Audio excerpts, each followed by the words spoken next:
त्योहार के इस सीजन में आई है बड़ी खुशखबरी। Peptic group proudly tie up arrangements with Indian bank. Peptic town Naugaon road Chhatarpur के न्यू एक्सटेंशन में खरीदिए अपने सपनों का घर इंडियन बैंक की मदद से। लोएस्ट इंटरेस्ट रेट और प्रोसेसिंग फीस पर पाइए हाउसिंग लोन। आज ही इन नंबरों पर कॉल करें।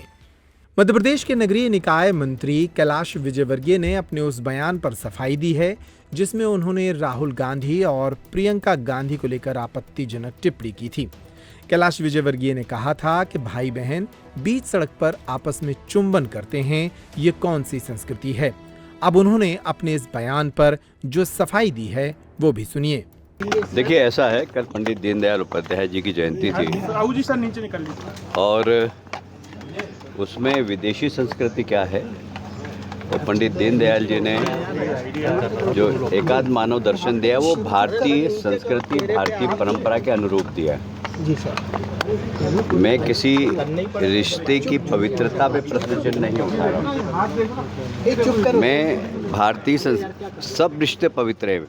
पुत्र बेटे का पवित्र रिश्ता है, पति पत्नी का पवित्र रिश्ता है, भाई बहन का पवित्र रिश्ता है, पर एक मर्यादा है, मैं उसकी बात कर रहा हूँ सिर्फ। और इसलिए मैंने जो कहा है वो ये है कि भाई विदेशों में ये चलता है, हमारे यहाँ इस प्रकार नहीं चलता। जैसे आप भी पत्रकार हैं, आप अपनी बहन को इस प्रकार आलिंगन करते हैं या बीच चौराहे पर, ठीक है। बाकी तो हमारे संबंध है, प्रेम के संबंध है। मैं भी अपनी बहन का सिर चूमता हूँ, ऐसी बात नहीं है, पर मैं रिश्ते की पवित्रता पे कहीं प्रश्न चिन्ह नहीं उठा रहा हूँ। मैं तो मेरा पूरा भाषण पहले सुन लेते तो आपको शायद ये प्रश्न नहीं उठता है। मैंने सिर्फ भारतीय संस्कृति और विदेशी संस्कृति की बात की कि पूंजीवाद विदेशी संस्कृति, साम्यवाद विदेशी विचार है। पंडित दीनदयाल उपाध्याय जी का एकात्म मानव दर्शन स्वदेशी है, भारतीय मिट्टी की खुशबू है उसमें।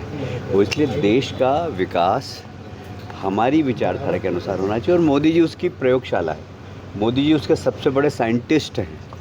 जो पंडित दीनदयाल जी उपाध्याय ने बोला, जो एकात्म मानववाद का दर्शन दिया है, वह उसका क्रियान्वयन करने का काम मोदी जी कर रहे हैं। गरीब कल्याण, महिला सशक्तिकरण, गाँव का विकास, ये सब मोदी जी कर रहे हैं। तो मेरा आशय ये था, पूरा भाषण आप सुनिए, उसके बाद उसको टुकड़ों टुकड़ों में बांटेंगे तो कोई सी भी बात उठा लेंगे और उस पर इशू बना लेंगे। मेरा ख्याल है ये अच्छी पत्रकारिता नहीं। कांग्रेस